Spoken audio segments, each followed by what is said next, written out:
नमस्कार साथियों, मैं आपका साथी दिनेश बोरा। ओबीसी आरक्षण विसंगतियों को लेकर 2 दिन पहले ही जबरदस्त तरीके से अंदर बाड़मेर सहित पूरे राजस्थान के अंदर प्रदर्शन हुआ था। हरीश चौधरी, कर्नल सोनाराम चौधरी और बाकी पार्टियों के तमाम नेता एक ही मंच पर आकर सरकार को सीधे तौर पर यह चेतावनी दी थी कि जिस तरीके की विसंगतियां 2018 में हुई है उसे वापस संशोधित किया जाए और पुरानी प्रणाली जो थी उसे लागू किया जाए। अब इस मामले को लेकर एक और बहुत बड़ी खबर आ रही है।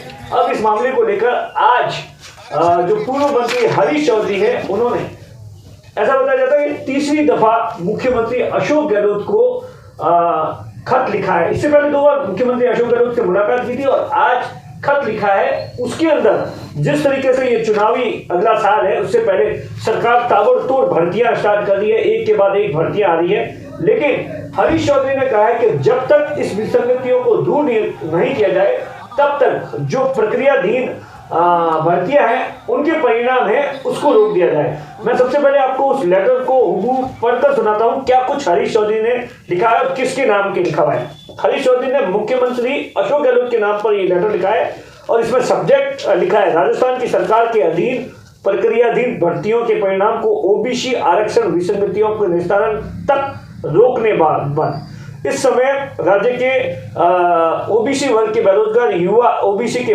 में भूतपूर्व सैनिकों के हेरिटेज आरक्षण के वर्तमान नियमों के विरुद्ध आंदोलन है, जो कि मैंने आपको पहले ही बताया था, लगातार आंदोलन कर रहे हैं और वर्तमान में नियमों के अनुसार भर्ती प्रक्रिया पूर्ण करने पर जो ओबीसी पुरुष अभ्यर्थियों के लिए शून्य या बहुत कम पद उनके लिए बचेंगे। वर्तमान नियमों के अनुसार यही भर्तियां पूर्ण होती है तो ओबीसी वर्ग के बेरोजगार युवाओं के चयन से वंचित रह जाएंगे।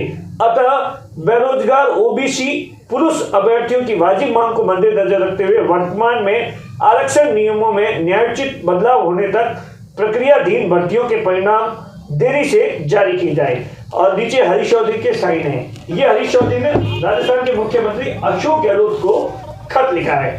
सबसे पहले मैं आपको बताता हूं कि ये पूरा मामला क्या है। पूरा मामला ये है कि 2018 में वसुंधरा सरकार के अंदर ओबीसी आरक्षण की विसंगतियों को लेकर एक संशोधन होता है और उस संशोधन के बाद में 2-3 साल तक लगातार, क्योंकि कोरोना काल तक कोई भर्तियां नहीं आई और उसके बाद में जब 21 के अंदर चाहे वो पुलिस कांस्टेबल की भर्ती हो या बाकी 2-3 भर्तियां हुई, उसमें जिस तरीके से ओबीसी के अंदर जो युवा थे, जो पुरुष अभ्यर्थी थे, उनकी जब उन्हें पता चला कि किस तरीके से वो वंचित रह रहे, उसके बाद में ये मामला पूरा का पूरा पिछले 4-5 महीनों से लगातार सुर्खियों में है। जो वसुंधरा सरकार ने एक संशोधन किया था वो मुख्यमंत्री अशोक गहलोत सरकार के लिए मतलब फांसी बन गया है इस तरीके से। और इस बात को लेकर लगातार पिछले 1 महीने भर से जो राजस्थान सरकार के पूर्व मंत्री है हरीश चौधरी, वो पूरी तरीके से सक्रिय हो गए और अपनी सरकार को लगातार चैलेंज कर रहे हैं, जयपुर से लेकर बाड़मेर तक। बाड़मेर में 2 दिन पहले ही प्रदर्शन किया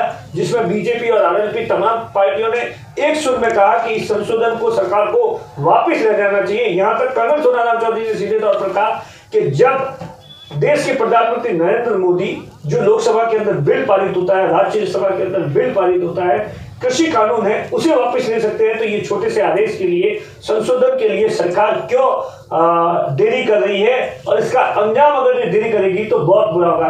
कुल मिलाकर इस पूरे मामले को लेकर आने वाले दिनों में हरीश चौधरी से लेकर तमाम ओबीसी के जो बड़े नेता है वो राजस्थान के मुख्यमंत्री अशोक गहलोत सरकार के लिए सरदर्द बनने वाले हैं। कैमरे के पीछे अशोक है, मैं आपका साथी दिनेश वाला।